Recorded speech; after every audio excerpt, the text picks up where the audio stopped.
Pinocchio, grand menteur. Parce qu'on va parler de la cuisine italienne. Ah, Vous voyez pas comment, mal. la cuisine- Pinocchio, les gnocchis, donc c'est un peu... Un Pinocchio, peu aussi, gnocchi, par exemple. voilà. La cuisine italienne qui est en train de nous envahir, mais complètement, Alix, en ce moment. Oui, depuis quelques mois, on parle carrément de frénésie collective autour de la cuisine italienne, surtout depuis que le nouveau temple de la gastronomie italienne a ouvert à Paris, dans le Marais, le 12 avril, en grande pompe. Ça s'appelle Italie. C'est un restaurant épicerie qui sera ouvert 7 jours sur 7.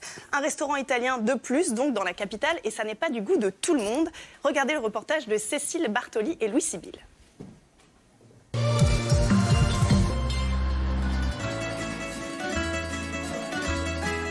Des devantures rouges partout. Une odeur de pizza à chaque coin de rue de la capitale. À Paris, près de 800 restaurants italiens concurrencent les troquets parisiens. Aux assises de la restauration, on s'interroge sur cette mode gastronomique. On a comme une cuisine extraordinaire, des chefs réputés partout dans le monde, des pâtissiers réputés partout dans le monde. Et évidemment, on a l'air de mieux s'exporter que de vendre dans notre propre pays notre restauration et notre cuisine surtout, et notre façon de recevoir les gens dans les restaurants. Il y a un engouement très bobo parisien, on pourrait peut-être appeler ça, où dès qu'un restaurant italien ouvre, c'est la cohue sur l'établissement. Ces restaurateurs français ont de bonnes raisons de s'inquiéter de cet engouement pour la cuisine italienne. Dans le Marais, un établissement italien de 4000 m² vient d'ouvrir. Et les Parisiens attendent dehors plus d'1 heure pour manger leur pizza.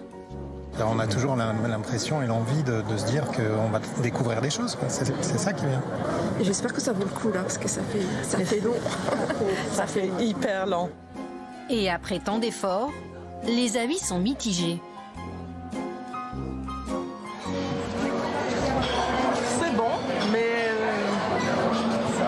j'ai goûté mieux, voilà.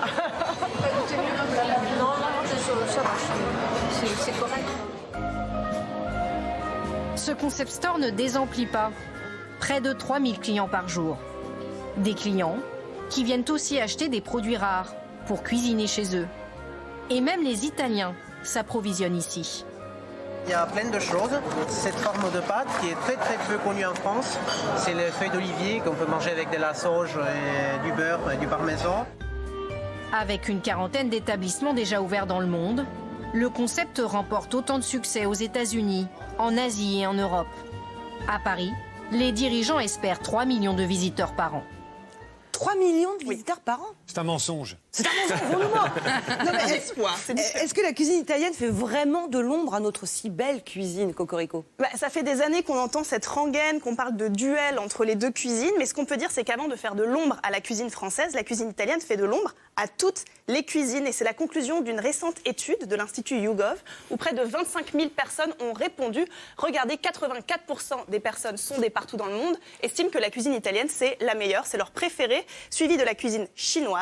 Et derrière, il y a la cuisine thaï, japonaise et française. Alors pourquoi la nourriture italienne, elle est la plus populaire du monde? Parce que disent les restaurateurs et les critiques gastronomiques, c'est déjà qu'elle est perçue comme simple et consensuelle, du moins la nourriture qui s'exporte, pas les plats un petit peu plus compliqués, les plats régionaux italiens.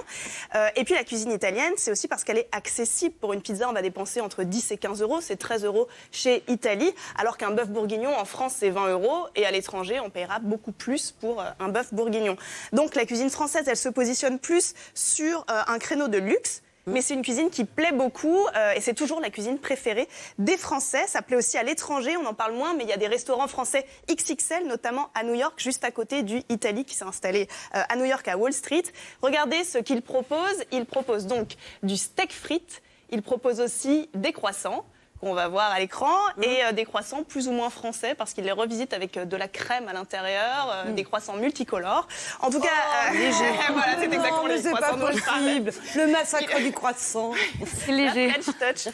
Mais autre success story dont on parle pas beaucoup, mais c'est le bouillon Pigalle, qui marche très très bien à Paris et qui propose exclusivement la nourriture française. Bon, vous voulez que je vous redonne le sourire, David, parce que là, je vous sens déprivé par... Non, mais je dois dire que poser le steak frites en emblème de la cuisine française... Oui, c'est très simple. Je pense que cela questionne. Le plat préféré des Français, c'est le magret de canard. Oui. Voilà ce que j'ai trouvé comme info. Ouais, bah et c'est ça, c'est dégueulasse réjouissant. le magret. Vous plaisantez ou Mais quoi? si, c'est dégueulasse. Mais n'importe quoi. Bon, alors on va faire... Le magret de canard, C'est plein de sang, etc. Il y a 1000 façons quand même de cuisiner mieux les plats en sauce. Les abats. Parlons des abats. Ayons un débat sur les abats. Bon. La culture des abats se perd parce que les gens ne cuisinent plus. Alors un magret, c'est facile. Allez,